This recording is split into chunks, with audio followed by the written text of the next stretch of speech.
Pag-usapan naman natin ngayon mga boss, etong bagong command no sa AutoCAD, etong block replace no. Etong block replace command na ito, halimbawa mga boss, etong block na phone na ito, yung mga telephone na yan, napakarami yan no. Ito dito sa planong ito. So hanggang dito ayan no, napakarami nila. So ngayon kung papalitan natin yan mga boss no, yung blocks na yan, matatagalan tayo. Ngayon para mapalitan ng mabilisan yan, halimbawa ang ipapalit ko itong flower base, ito na lang no. Sample lang naman ito mga boss para malaman lang natin yung command no. Ililist muna natin ito kung ano yung pangalan ng block na ito no. Meron namang command na list. Ito yung pangalan niya no, FN phone no. So ito naman yung pangalan nito, ito naman siya, F-base. Kailangan alam natin yung dalawang pangalan ng block no na ipapalit para hindi na natin iisa-isahin no.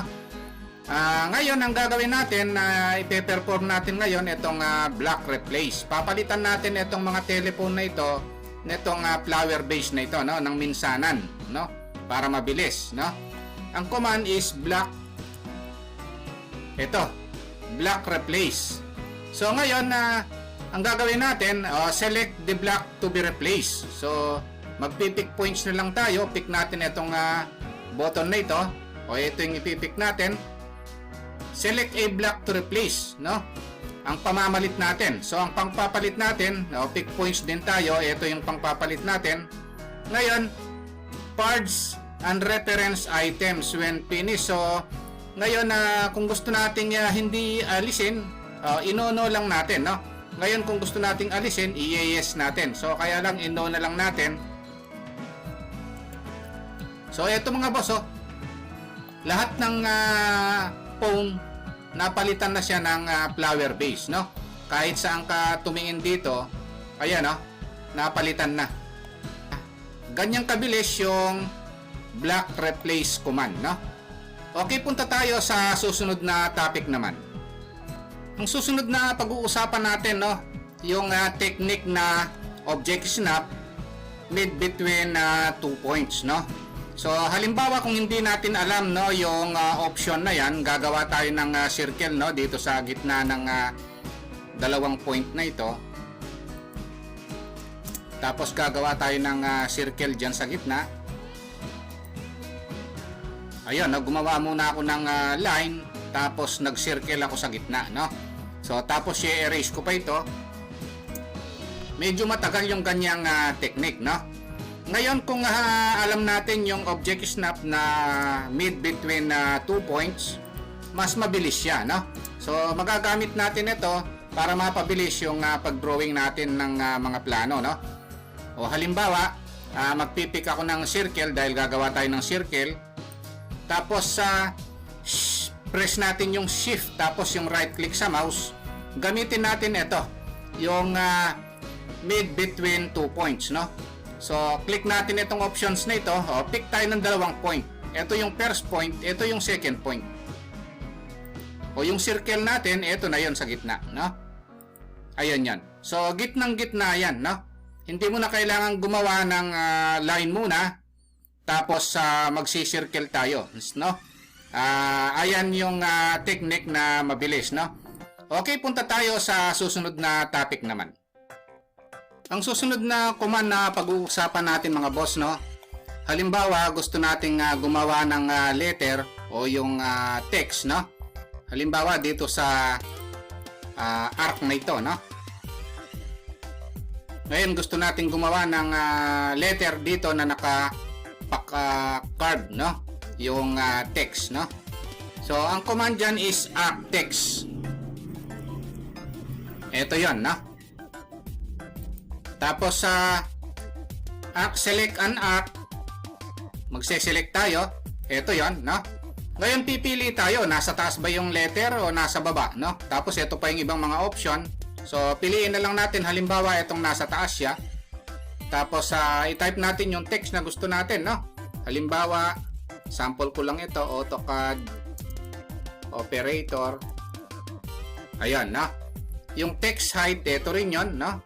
Tapos width factor, offset, kung ano-ano pa, o ilagay ko na lang dito sa halimbawa 0.5. Ayan na. Ngayon pati color, ito yon, no? Then okay. So ito yon. Nakapa-arc siya. Ayan na. AutoCAD operator. Kung halimbawa nakapaikot naman siya sa circle, so actually hindi pwede sa circle, no? Kailangan yung circle gawin nating arc, no? Paano magawang arc? Yung lagyan natin ng cut, no? Itong circle, no? Kasi kung wala siyang cut, wala kasing text circle, no? So ika-cut natin ng maliit na maliit o i-trim natin, no?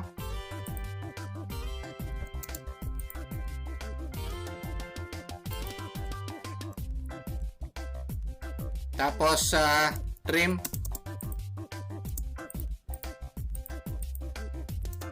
Ayan na. So ang command dyan is arc text pa rin, no? Arc text. O select natin ito. Then kung halimbawa nasa loob naman siya, ang color iba naman. Then okay na natin. Lagyan pala natin ng text, no? Halimbawa AutoCAD operator pa rin. Then okay. So ito naman yon, no? Okay, punta tayo sa next topic naman, no? Ang susunod na pag-uusapan natin mga boss, no, itong pampadali ng numbering, no? O itong tinatawag na auto numbering, no? Ngayon halimbawa gagawa ko ng text dito. Type ko lang yung text, na discuss ko naman yung paggawa ng text, no? Tapos halimbawa letter X na lang, no? Ayan. Ngayon kakopy ko ito, sample ko lang ito, no, yung text na yan, para makagawa tayo ng number dito, no? Ayan, kung lalagyan ko ng number ito tuloy-tuloy, meron tayo rito sa Express tool, meron tayong auto number, no? Ipipik ko lang itong auto number, tapos ise-select ko lang itong mga ito, no, ng sunod-sunod kung gusto nating lagyan ng number ito, tapos enter lang natin, no? Ngayon meron tayong option na nakikita rito: overwrite, prefix, suffix, find and replace, no? So pag overwrite, ma-overwrite lang ito, no? Mapapalitan yan ng mga number na, no? Ngayon prefix, magkakaroon siya ng prefix, no? Magkakaroon naman siya ng suffix pagka suffix ang pinik natin, no? So overwrite na lang natin. So ito na siya, no? 1, 2, 3, 4, 5, 6, 7, 8. Ayun, so mabilis, no? Hindi na tayo mag-iisa-isa ng number, no? Ayan yung Express tool auto number, no? Okay, punta tayo sa susunod na topic naman. Ang susunod na pag-uusapan natin itong hide at saka unhide na rin, no? So yung hide, i-type lang natin hide, tapos ito hide objects, tapos se-select natin lahat ng gusto nating i-hide o itago, no, sa Tagalog, no? Tapos enter, so mawawala siya. So hindi siya na-erase, nagtago lang, no? Nag-hide lang, no? Ngayon kung gusto niyo ibalik 'yon, no? I-type niyo lang yung unhide, no? Tapos ito siya, pindutin niyo lang, so babalik uli siya, no? Kaya kung ayaw niyo pumunta dun sa isolate command, no? Pwede niyo i-type yung hide at saka yung unhide, no? At mag-select lang kayo. Ayun yan, no? Ang susunod na i-discuss natin command na pampabilis naman, no? Sa paggawa pa rin ng plano. Halimbawa, meron tayong line dito. F8 ko lang, no? Para straight yung line natin.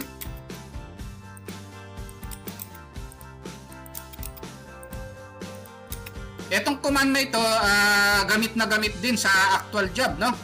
Instead na mag-trim ako rito, no? Iti-trim ko, halimbawa TR ako, ititrim ko, no, yung mga corner na ito. Matagal ito, no? Ayan, no? Kaya itong trim minsan hindi advisable na gamitin, no? Mas maganda, mas mabilis itong command na i-discuss natin.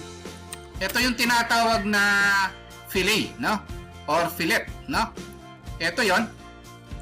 Ayan yung fillet. Ang shortcut command ng fillet, yung F, no? I-type lang natin yung F. Tapos i-click lang natin yung multiple, no? Ngayon, select lang natin yung ipipili natin. Ayan, no? Tuloy-tuloy siya. Instead na mag-select ka ng paisa-isa, ayan, no? So, mas mabilis siya. Ayan yung maganda dito sa fillet, no? So, hindi lang yan ang nagagawa ng fillet. Halimbawa, meron tayong line dito. Instead na mag-extend tayo, fillet na lang ang gagamitin nating command, no? Dito sa AutoCAD, no? Type natin F, tapos select natin yung multiple na option, no? Tapos eto na, i-connect niya yan, no?